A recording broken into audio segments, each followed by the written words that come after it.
Well, it's reflective of the fact that men want to know that the kid is theirs, to the point where we don't engage. We go to jail when we engage in infanticide, but men tend to at least downplay or at least abuse or in some way treat differently children that are biologically not their own. It's not that they can't get over that. They can't be taught that, because if they are taught that, if they wife up a single mommy, it's usually as a result of wanting to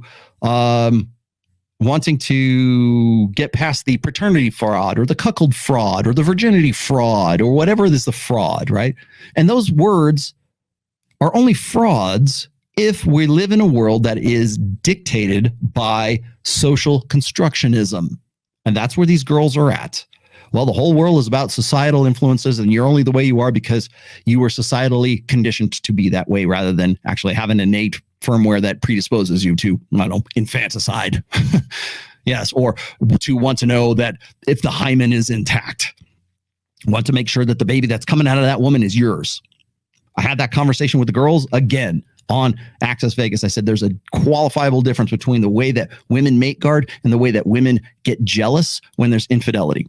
And men, when a woman has an affair, when she's banging some other dude, that guy, his focus is on where was it? Was it in the kitchen? Was it in the bathroom? Did he have a big dick? Did you come? What? All this stuff, all the visceral, like, nuts and bolts details he wants to know. Why? And you go, well, don't torture yourself with that. It was just a one-time fling. Guys don't care. They want to know that if that guy had sex with you, and especially if you enjoyed it, first of all, you're going to go back and try to have it again with him, and then use me as sort of your cuckold. It's opportunity cost. It's sunk cost. It's opportunity loss, I guess. It's the idea that I don't want to invest myself as a male in the resource, funding, provisioning, protection, parental investment in a child that might not be mine. Therefore, I need to know. My jealousy is founded on the idea of where was it? How did it happen? Did he use a condom? Was he inside? Did he outside? All the visceral parts of it. And women fly off the handle going, why do I have to tell you that? Because they have to relive it in their mind. So, Dave, tell me what happened. Tell me exactly how it worked out. I forget what that one was. It Adam Driver and Scarlett Johansson was in that one. Was it called Marriage or something? It was on a Netflix special way back in 2018, and it was about her cheating on him, and he did the same thing. Where was it? Was it here? Was it there? At least they got that accurate, right? For women, it's like, do you love her? Are you emotionally involved in her? Which, of course, translation: am I going to lose your provisioning, protection, and parental investment? Am I going to lose that? Am I going to be out on the streets? That's that's existential fear of women. So that's why we do that differently. And that, by the way, is also why virginity is not just some cock and bull word we pulled out of our asses to keep a sister down. No, it has a function. We want to know if that woman is an empty vessel, the virgin birth. We want to know that the kid is ours or the kid is God's, right? When I saw that part in the video, they were like, well, these researchers that did they examined women's scooters, I guess, to see if the hymen was intact, and they were pregnant. Like, well, was it like the miraculous conception? How did? Well, it could be a very elastic. What? And it's ludicrous on the surface of it, but it's not an uncommon theme right now.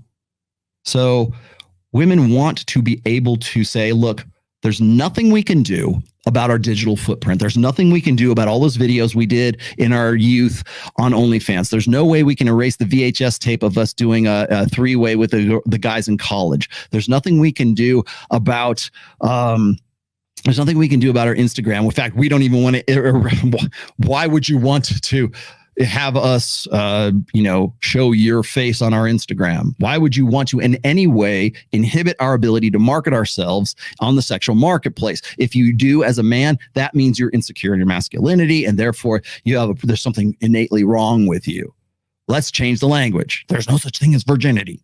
Well, if there's no such thing as virginity, what that's really saying is that your focus, your primary, like prime directive in life to ascertain whether the kid is yours, that's meaningless. Let's get rid of that.